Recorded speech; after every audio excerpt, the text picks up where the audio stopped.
Hello students, કેમ છો બધા? ગણાત્રા ક્લાસીસ ચેનલ પર તમારું સ્વાગત છે. હું છું નિકુંજ ગણાત્રા. આજે આપણે સ્ટાર્ટ કરવા જઈ રહ્યા છીએ civil engineering MCQ video lectures. As you all know કે તમારી એક્ઝામ હવે second and fourth sem MCQ test લેવાના છે, બરાબર? GTUની એક્ઝામ 6 સેમ વાળાના મે બી ડિસ્ક્રિપ્ટિવ એક્ઝામ હશે. તો હવે આપણે જેમ કે મોક ટેસ્ટ એક લેવાના છે કે જે ટ્રાયલ બેઝ છે ખાલી, બરાબર? GTU તમારું ટ્રાયલ લેશે, 30 મિનિટની અંદર 30 ક્વેશ્ચન હશે. આઈ થિંક ઓલમોસ્ટ બધા ક્વેશ્ચન 1 માર્ક્સના જ હશે. ઓકે, તો આજથી આપણે સ્ટાર્ટ કરી રહીએ છીએ લેક્ચર્સ. MCQ હું તમને અહીંયા સોલ્વ કરાવીશ. તમારે એક કામ કરવાનું છે, પ્લે સ્ટોર ઉપરથી GTU MCQ એક એપ છે એને ડાઉનલોડ કરી લેવાની છે. એની અંદર chapter wise, subject wise, chapter wise MCQ આપેલા છે. એ હું તમને એની અંદરથી જ હું તમને સોલ્વ કરાવીશ, એટલે તમારે નવો કોઈ સોર્સ વાંચવાની તકલીફ પડે નહીં, બરાબર? ક્વેશ્ચન તમારે એની અંદરથી વાંચવાનું રહેશે. હું તમને મોબાઈલમાં ક્વેશ્ચન વંચાવીશ, એના પછી સોલ્યુશન હું તમને મારી નોટ્સમાં આપીશ, બરાબર? એટલે તમારે બધાએ કમ્પલસરી એ એપ ડાઉનલોડ કરી લેવી. જ્યારે લેક્ચર જોવા બેઠા હોય ત્યારે ક્વેશ્ચન એમાંથી જોઈ લેવા પહેલાં જ, બરાબર છે? ઓકે, તો તમારા મોક ટેસ્ટમાં 2 સબ્જેક્ટ કીધા છે. ફોર્થ સેમવાળા માટે સોઇલ મિકેનિક્સ અને સેકન્ડ સેમવાળા માટે એપ્લાઇડ મિકેનિક્સ. તો અત્યારે હું સ્ટાર્ટ કરવા જઈ રહ્યો છું સોઇલ મિકેનિક્સના MCQ.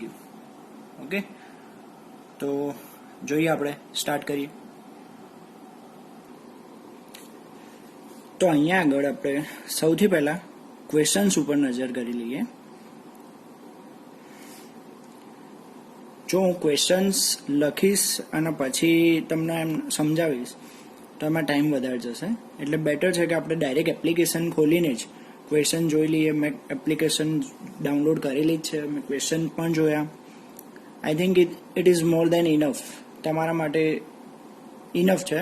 તો પણ મને જે લાગશે આજુબાજુનું હું કવર કરાવી જ લઈશ, કોઈ પણ ક્વેશ્ચનની આજુબાજુનું, બરાબર છે? આઈ ડોન્ટ થિંક કે તમે મારા વિડીયો લેક્ચર્સ અટેમ્પ કરશો પછી મને નહીં લાગતું કે બહાર કંઈ જશે જ. ગેરંટી છે નહીં, કંઈ કશું જ બહાર નહીં જાય, બરાબર? એ ક્વેશ્ચન્સ. તો લેટ સ્ટાર્ટ. સૌથી પહેલો ક્વેશ્ચન છે કે આપણે ઇવન સિવિલ એન્જિનિયરિંગ ભણતા હોય એમાં પણ સોઇલ મિકેનિક્સ, તો આ ક્વેશ્ચનનો આન્સર બધાને આવડવો કમ્પલસરી છે, સ્ટાર્ટિંગથી છે. સોઇલ મિકેનિક્સના પિતા કોણ છે? હવે આની અંદર કોઈ થિયરી કે એવું કંઈ કામ નથી કરતું. આ એક સિમ્પલ વસ્તુ છે કે આપણે સિવિલ એન્જિનિયરિંગમાં GTUમાં એક એવો ક્વેશ્ચન કહી શકાય કે કઈ બુકમાંથી ભણ્યો, તો કે RP રેથલિયા કાં તો અતુલ. એવી જ રીતે આ પણ કેવું છે કે સિવિલ એન્જિનિયરિંગની અંદર આવીએ સોઇલ ભણતાથી, એટલે આ ક્વેશ્ચનનો આન્સર આવડી જ જવો જોઈએ કે સોઇલ મિકેનિક્સના પિતા એટલે કે ડૉક્ટર કાર્લ તરજાગી, બરાબર? Option B, doctor Karl Terzaghi. તમારી બુકમાં આપેલું છે થિયરીની અંદર, ઇન્ટ્રોડક્શન ચેપ્ટરની અંદર, બટ આ કંઈ ક્વેશ્ચન એવું નહોતો કે તૈયાર કરાવવો જોઈએ બુકમાંથી કે એમાંથી, એટલે મેં ડાયરેક્ટ આન્સર કહી દીધો. સેકન્ડ ક્વેશ્ચન છે, પાણી દ્વારા પરિવહન થતી માટીને શું કહેવામાં આવે છે? હવે જો પહેલા ચેપ્ટરની અંદર તમને ટાઈપ્સ ઓફ સોઇલ આપેલા છે, ફર્સ્ટ ચેપ્ટરની અંદર, એ 5 કે 6, સોરી 8-9 ટાઈપ્સ છે. એ કમ્પલસરી કરવા જરૂરી છે. તમારા ક્વેશ્ચન 5 જ છે, હજુ બાકી જે રહ્યા છે હવે 5 ક્વેશ્ચન. પણ મને એવું લાગ્યું હતું કે આની અંદરથી પણ પૂછાઈ શકે છે, એટલે મેં આજુબાજુની બીજી કવર કરી લીધી છે, બરાબર છે? તમારે ક્યાંય બહાર નહીં જાય આટલા લેક્ચરની બહાર, બરાબર? એટલે હું તમને પહેલાં એ કરાવી દઉં, પછી આપણે ક્વેશ્ચન સાઈડ જોઈએ. તો જોઈએ આપણે કે સોઇલ મિકેનિક્સ, બરાબર? સોઇલ મિકેનિક્સ, એની અંદર ટાઈપ્સ ઓફ સોઇલ. સોઇલની અમુક ટાઈપ્સ છે કે જેમ જેમ હું વાંચું છું ને સાથે સાથે સમજાવતો પણ જોઈશ. એલ્યુવિયલ સોઇલ, બરાબર છે? એલ્યુવિયલ સોઇલ કોને કહેવાય? તો હવે જો સ્ટુડન્ટ્સ કે આપણે MCQ સોલ્વ કરવાના છે એટલા માટે હું ડેફિનેશન તો વાંચીશ, પણ પછી જે હું તમને કીવર્ડ્સ એટલે કે જે શબ્દની નીચે હું અંડરલાઈન કરું ને એ શબ્દ તમારી ડેફિનેશન માટે યાદ કરી લેવાનો. એટલે તમને કીવર્ડ્સ MCQ ઓલવેઝ કીવર્ડ્સથી યાદ રહેશે એમ કે તમે કીવર્ડ્સ પકડી રાખશો ને તો ફટાફટ તમને એનું સોલ્યુશન મળી જશે, તરત જ યાદ આવી જશે એમ કે શેની વાત થઈ રહી છે એમ. તો જુઓ, એલ્યુવિયલ સોઇલ, નદીનું પાણી માટીના કણોને ઘસેડીને કિનારાની આસપાસના વિસ્તારોમાં પાથરે છે, તેને એલ્યુવિયલ સોઇલ કહે છે. હવે નદીનું પાણી, અહીંયા આગળ બસ આટલું જ યાદ રાખવાનું છે કે નદી દ્વારા વહન થતું અને વિસ્થાપિત થતી માટીને એલ્યુવિયલ સોઇલ કહે છે. આ સેકન્ડ મેં ડેફિનેશન કીધી, બીજી રીતે પણ લખી શકાય. હું તમને કહું છું એ સાંભળો કે નદીના પાણી દ્વારા વહન થતી અને વિસ્થાપન પામતી માટીને એલ્યુવિયલ સોઇલ કહે છે. વાત શું આવી? નદી, બરોબર. નદીનું પાણી એટલે તરત જ યાદ આવી જવો જોઈએ એલ્યુવિયલ સોઇલ. સેકન્ડની વાત કરીએ કે મરીન સોઇલ. મરીન સોઇલ શું છે? મરીનથી તમને યાદ આવે કે દરિયો, બરોબર, દરિયો, સમુદ્ર. તો જો સમુદ્ર કિનારે જમા થતી માટીને મરીન સોઇલ કહે છે. તો આપણે એ વખતે તરત જ યાદ આવવું જોઈએ કે સમુદ્ર કિનારે. હું જે અંડરલાઈન કરું છું એ ખાસ યાદ રાખવાના છે, બરોબર. સ્પેશિયલી તમારા માટે જ આ નોટ્સ પ્રિપેર કરી છે મેં, એટલે ખાસ આને ધ્યાન આપજો. લેકસ્ટ્રાઇન. લેકસ્ટ્રાઇન સોઇલ કોને કહેવાય? તો હવે વાંચો ડેફિનેશન કે નદીના પાણી સાથે ઘસડાઈને આવેલા કાંપ સરોવરમાં જમા થાય છે, તેને લેકસ્ટ્રાઇન સોઇલ કહે છે, બરોબર. તો વાત આવી કે નદીના પાણી સાથે જે કાંપ આવે છે, તો અહીંયા આગળ કાંપની વાત આવે એટલે તરત જ યાદ કરવાનું કે કઈ સોઇલની વાત થાય છે? લેકસ્ટ્રાઇનની, બરોબર. બહુ જ સિમ્પલ વેમાં બતાવું છું. વિડીયો કમ્પ્લીટ થાય પછી તમે મતલબ જોઈ લો, પછી મને બીજા દિવસે કહેજો કે કેવું રહ્યું, તમને વિડીયોમાં ખબર પડી ના પડી, હાર્ડ પડ્યો, ટફ પડ્યો, કે હજુ વધારે એક્સપ્લેનેશન આપું. કોઈ પણ ચેન્જીસ કરવા જેવા હોય તો મને કહેજો. ફર્સ્ટ લેક્ચર છે MCQ માટે, બરોબર. અને બેસ્ટ વેમાં તમારું વર્ક ઓછું થઈ જાય, ઇઝી વેમાં તમે યાદ કરી શકો એટલા માટે જ હું શોર્ટકટ ટ્રિક્સ આપું છું. હું ઓલરેડી 3 વર્ષથી MCQ માટે પ્રિપેર કરી રહ્યો હતો, બરોબર છે. એટલા માટે સારો એક્સપિરિયન્સ છે મારો. તો મારી વાત માનશો ફાયદો જ થશે તમને, નુકસાન નહીં થવા દઉં તમને. ઓકે. Glacial soil. ગ્લેશિયલ એટલે શું? ગ્લેશિયલથી યાદ આવવું જોઈએ તરત જ કે બરફની વાત થઈ રહી છે, બરોબર. બરફની વાત થઈ રહી છે તો એની સાથે જ અહીંયા આગળ જો ગ્લેશિયર દ્વારા વહન અને વિસ્થાપન પામતી સોઇલને ગ્લેશિયલ સોઇલ કહે છે. સિમ્પલ. ગ્લેશિયર એટલે શું? બરફ. બરફ દ્વારા વહન પામતી અને વિસ્થાપન પામતી સોઇલને, બરોબર.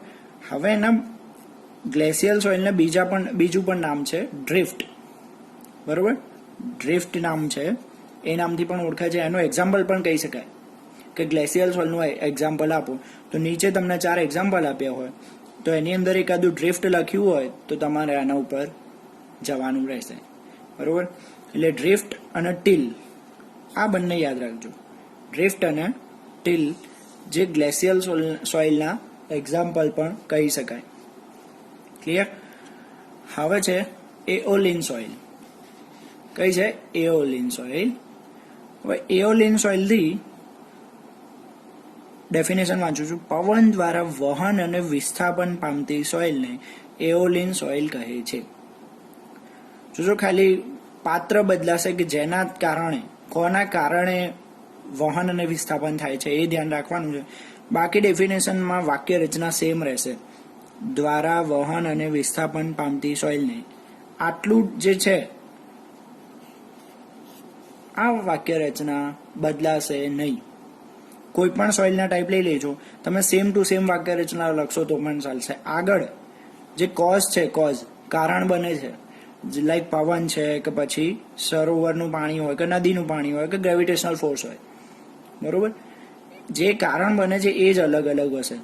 અને એના આધારે સોઇલનું નામ પડશે અલગ, અને એના પણ એક્ઝામ્પલ હશે 1 કે 2.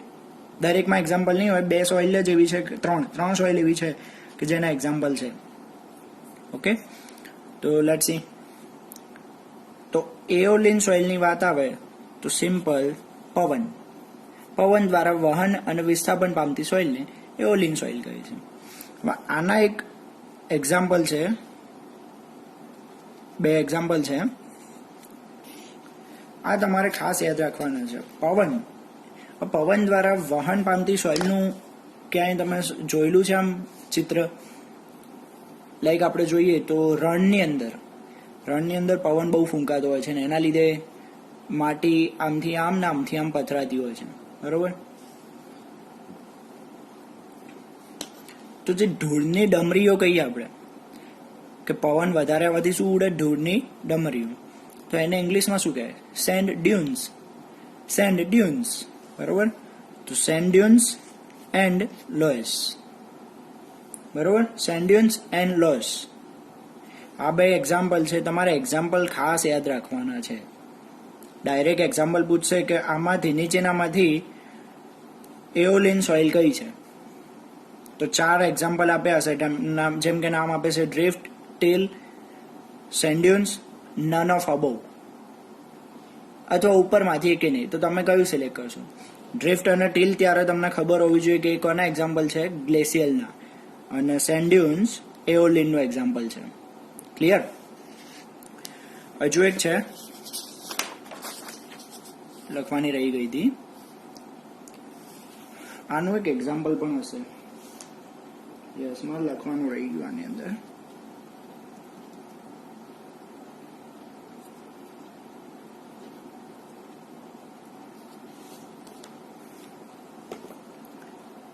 તો કોલ્યુવિયલ સોઇલ, જેમ એલ્યુવિયલ સોઇલ હતી એવી જ રીતે સેમ નામ છે, રાઇમિંગ, કોલ્યુવિયલ સોઇલ.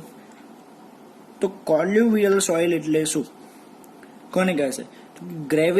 ગ્રેવિટી ફોર્સના કારણે વહન અને વિસ્થાપન થતી સોઇલને કોલ્યુવિયલ સોઇલ કહે છે. જો મેં આગળ કહ્યું હતું એવું કે એની વાક્ય રચના ક્યાંય બદલાતી નથી, ખાલી સોઇલનું નામ અને એનું કારણ, કોના કારણે વહન થાય છે, બસ એટલું જ બદલાય છે. તો જો ગ્રેવિટી ફોર્સ યાદ રાખવાનો છે કોલ્યુવિયલ સોઇલ માટે, અને એનું એક્ઝામ્પલ છે તલસ. બરોબર? TALUS, તલસ. ક્લિયર? તો ગ્રેવિટેશનલ ફોર્સ આવે તો કોલ્યુવિયલ સોઇલ. આ 2 શબ્દો જ યાદ કરવાના અને એનું એક્ઝામ્પલ. બીજું ગોખવાનો ટ્રાય કશું ના કરતા, આટલું સિમ્પલ જ છે. ગ્રેવિટેશનલ ફોર્સ તો કોલ્યુવિયલ સોઇલ, એનું એક્ઝામ્પલ છે તલસ. આને મેક્સિમમ તમારે 5 થી 7, 10 વખત તમારે વાંચવું પડશે તો ડેફિનેટલી યાદ રહી જશે. અને આજ પૂરતું નહીં, તમને આગળ 2-3 વર્ષ સુધી કમ્પ્લીટલી યાદ રહેશે. તમે કોઈ ગવર્મેન્ટ એક્ઝામની પ્રિપેરેશન કરતા હશો તો એમાં પણ આ જ વસ્તુ ખાસ જરૂરી છે. એટલા માટે સરખી રીતે જ વાંચો, અત્યારે વાંચો તો. નેક્સ્ટ હવે વાત કરીશ તો હવે જો મને એવું લાગે છે કે આ વસ્તુ પણ ઇમ્પોર્ટન્ટ છે, ક્યાંક પૂછી લે કે લોમ કોને કહેવાય? લોમ, LOAM. લોમ એટલે શું? તો કે સેન્ડ, ક્લે અને સિલ્ટ. સેન્ડ, ક્લે અને સિલ્ટ ત્રણેયનું મિશ્રણ હોય એને લોમ કહેવાશે. મને લાગતું હતું કે થોડું ઇમ્પોર્ટન્ટ છે એટલા માટે મેં લખાવડાવ્યું છે. Cohesionless soil. બરોબર? કોહેઝન લેસ એટલે ચીકાશ વગરની માટી, ચીકાશ ના હોય તેવી માટી. તો નોર્મલી હવે મેં એને યાદ કરવાની એક ટ્રીક બનાવી છે. એક છે કોહેઝિવ અને એક છે કોહેઝન લેસ. કોહેઝિવ એટલે શું? ચીકાશ વાળી, એટલે કે ચીકણી માટી. ચીકાશ વાળું શેમાં હોય? જેમ કે આપણે કેમિકલ પ્રોસેસ કરીએ તો શું થઈ જાય? ચીકાશ વાળું. માટીની અંદર એટલું સમજો કે માટીની અંદર પાણી નાખીએ તો ચીકાશ આવે કે ના આવે? થોડી ઘણી આવે. કોઈ પણ લિક્વિડ નાખીએ, પાણી, તેલ કે કંઈ પણ નાખીએ, ચીકાશ આવે. બરોબર છે? લાઈક બ્લેક કોટન સોઇલ, એની અંદર પાણી નાખશો એટલે એવી ચીકણી થઈ જશે ને. તો સિમ્પલ વાત યાદ રાખવાનું કે પાણી નાખીએ એટલે કેમિકલ પ્રોસેસ થાય, અને કેમિકલ પ્રોસેસ થવાથી કેવી માટી મળે? ચીકણી માટી મળે. તો મેં એક આવી રીત બનાવી છે કે કેમિકલ વેધરિંગ. કેમિકલ વેધરિંગના કારણે આપણને કઈ સોઇલ મળશે? કોહેઝિવ સોઇલ. કોહેઝિવ સોઇલ અથવા ચીકણી માટી. હવે એનાથી ઉલટું કેમિકલ અને બીજું કયું હોય? ફિઝિકલ. બીજું કયું હોય? ફિઝિકલ. તો ફિઝિકલ વેધરિંગ થી કઈ માટી મળશે આપણને? તો કે કોહેઝન લેસ, ચિકાસ વગરની માટી, cohesionless soil. Clear? Tricks ના ગમે તો પણ કહેજો, ગમે તો પણ લાઈક આપજો, શેર કરવાનું છે એ તો ભૂલતા નહીં. ખાસ આ વખતે મેક્સિમમ લોકોને શેર કરો. કદાચ પહેલો કે બીજો જ વિડીયો છે યુટ્યુબ પર કે જે આના માટે બની રહ્યો છે. કોઈ ચેનલ બનાવી રહ્યો તો લગભગ આપણી જ છે ફર્સ્ટ ચેનલ, બરોબર? એટલે ખાસ બધા સ્ટુડન્ટ્સને શેર કરો, બરોબર? હું ઇઝીથી ઇઝી વેમાં સમજાવું છું એકદમ. હવે આ ટેબલ, હા જાણું છું જીટીયુ એમસીક્યુ એપ ઉપર આપેલું નથી ક્યાંય આવો ક્વેશ્ચન, બટ મને લાગ્યો ક્વાઇટ ઇન્ટરેસ્ટિંગ અને જાણવા જેવું છે. મે બી કદાચ પૂછી પણ લે તો તમે કોઈને બ્લેમ ના કરી શકો. એટલા માટે મેં આ એક્સ્ટ્રા તમને કરાવડાવ્યું છે. કાયમી કમ્પલસરી લાઈફ ટાઈમ યાદ રાખવાનું છે કે સાઇઝ ઓફ સોઇલ પાર્ટિકલ, બરોબર? સોઇલ પાર્ટિકલની સાઇઝની વાત કરીએ આપણે તો આટલા નામ તમારે કમ્પલસરી યાદ રાખવાના છે કે ક્લેની સાઇઝ કેટલી હોય? તો કે લેસ ધેન 0.002 mm. 0.002 mm કરતાં પણ ઓછી હોય, બરોબર? આ તમારે ગોખી જ નાખવાનું છે આ ટેબલ, બરોબર? કમ્પલસરી. કારણ કે તમને આવી રીતે પૂછી શકે કે સિલ્કની સાઇઝ શું? 4 ઓપ્શન આપેલા હશે આમાંથી જ કોઈ, તો એ વખતે કયો ચૂઝ કરશો? એટલે પરફેક્ટલી સાઇઝ યાદ કરી લેજો. સિલ્ટ, તો સિલ્ટની સાઇઝ 0.002 mm થી 0.075 mm, બરોબર? આને 75 માઇક્રોન પણ કહેવાય. ઓકે. ક્લે, સિલ્ટ, પછી હવે સેન્ડ. સેન્ડની સાઇઝ વાત કરીએ તો 75 માઇક્રોન થી 4.75 mm, બરોબર છે. ગ્રેવેલની વાત કરીએ તો 4.75 mm થી 80 mm. ગ્રેવેલ એટલે શું?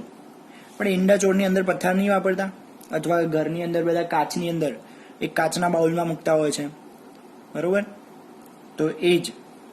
અથવા પછી આપણે રેતી, કન્સ્ટ્રક્શન કામ ચાલતું એટલે રેતી ચડાય, ચાર્યા પછી જે કચરો નીકળે ને, જે માટી, મતલબ જે પથ્થર, એને કહેવાશે ગ્રેવેલ્સ. ઓકે. કોબલ્સ 80 mm થી 300 mm ની સાઇઝ સુધીના જે પથ્થર હોય એને કહેવાશે કોબલ્સ.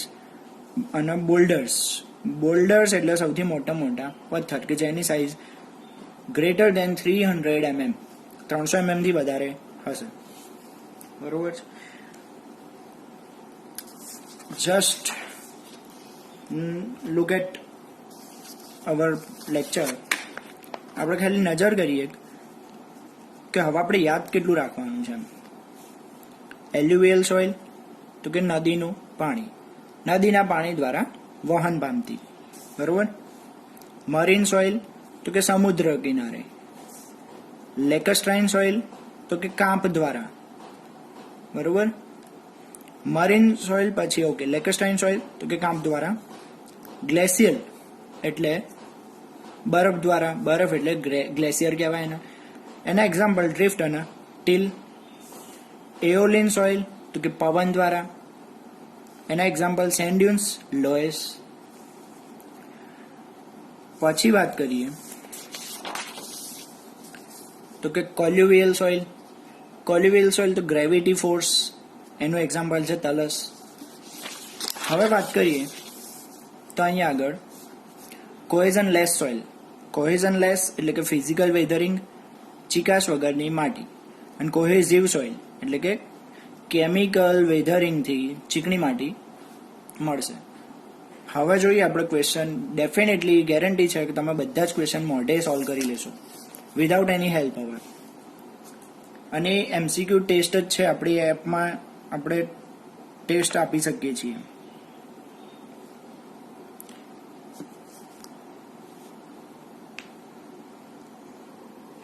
તો અહીંયા આગળ હવે ક્વેશ્ચન જોઈએ આગળ. પાણી દ્વારા વહન પામતી માટીને શું કહીશું પાણી દ્વારા વહન પામતીને? એલ્યુવિયલ સોઇલ. આવી ગયું કરેક્ટ આન્સર. પવન દ્વારા, પવનમાં મેં શું કીધું હતું? Aeolian soil. Let's check correct answer. Glacier દ્વારા, ગ્લેશિયર એટલે શું? બરફ. બરફ દ્વારા જમા થતી માટીને શું કહેવાશે? ગ્લેશિયર દ્વારા જમા થતીને મેં શું કહ્યું હતું? એક્ઝામ્પલ યાદ રાખવા જ પડશે તો જ આવડશે. તલસ. તલસ શેનું એક્ઝામ્પલ હતું? કોલ્યુવિયલ સોઇલનું. લોએસ શેનું હતું? લોસ હતું એઓલિન સોઇલ. અને ડ્રિફ્ટ છે ગ્લેશિયરનું. બરોબર, તો ડ્રિફ્ટ ઉપર ક્લિક કરીશું. ગુરુત્વાકર્ષણ દ્વારા પરિવહન અને જમા થતી માટીને શું કહેવામાં આવે છે? તો ગુરુત્વાકર્ષણ એટલે કે ગ્રેવિટેશનલ ફોર્સ. તો પહેલા તો એનું નામ શું હતું? કઈ સોઇલ હતી? કોલ્યુવિયલ સોઇલ. યાદ હશે, એનું એક્ઝામ્પલ યાદ હશે તો જ તમે એને ક્લિક કરી શકશો. તો એનું એક્ઝામ્પલ હતું talus. Let's check. Okay, correct answer. Cohesionless soil જમા કયા કારણે રચાય છે? ઓકે, કોહેઝન લેસ જમીન કયા કારણે રચાય છે? તો શું આવશે હવે અહીંયા? કોહેઝન લેસ એટલે ચીકાશ વગરની માટી. હવે ફિઝિકલ, ફિઝિકલને શું કહેવાશે? બોલો. ફિઝિકલ એટલે શારીરિક. બરોબર. કેમિકલ, કેમિકલ જ રહેશે. ફિઝિકલ ઉપર ક્લિક કરીશું. શારીરિક વિઘટન. ક્લિયર? તો જો બહુ જ ઇઝી થઈ જશે તો હું તમને એમસીક્યુ અને એમસીક્યુના માટે કામની થિયરીઝ અને એ એમસીક્યુને કેવી રીતે યાદ રાખવા બધી જ ટ્રીકો આપીશ, જેમાં અત્યારે આ લેક્ચરમાં આપી એવી રીતે. તમારે કામ કરવાનું ખાલી કે મોબાઈલની અંદર MCQ, GTU MCQ app download કરી લેવાની અને સાથે સાથે હું જ્યારે સોલ્વ કરાવતો હોય ત્યારે તમારે નોટ્સ બનાવતું જવાનું. બરોબર. ચેપ્ટર વાઇઝ હું તમને શીખવાડીશ. આજે chapter 1 close, next chapter next લેક્ચરમાં. તો ખાસ હવે મને આ વખતે જરૂરથી કમેન્ટ કરીને આપો. કમેન્ટ, મેસેજ કંઈ પણ કરો, પણ જેટલા વિડીયો જોવે છે ને એટલે ખાસ મને આન્સર આપવાનો છે, રિવ્યૂ આપવાનો છે. કેવું લાગ્યો તમને વિડીયો? ખબર પડે છે, નહીં પડતી, ટ્રીક કંઈ સુધારવા જેવી છે? બરોબર. હું થોડા વિડીયો ઓછો ટાઈમ બગડે એવું જ પ્રયત્ન કરીશ. બરોબર છે. તો ખાસ તમારે આ વિડીયો શેર થઈ જ જવો જોઈએ. બરોબર. શેર કરો, લાઈક કરો અને ખાસ હજુ પણ જો સબસ્ક્રાઈબ કરવાનું બાકી હોય કરી લો. હું તમને ડિગ્રી, ડિપ્લોમા બધા સબ્જેક્ટ સિવિલના ઓલમોસ્ટ હું સબ્જેક્ટ કવર કરાવી દઈશ with MCQ, with proper solution. બરોબર. With proper solution. ગોખાવડાવવાની વાત નહીં કરું. ઓકે.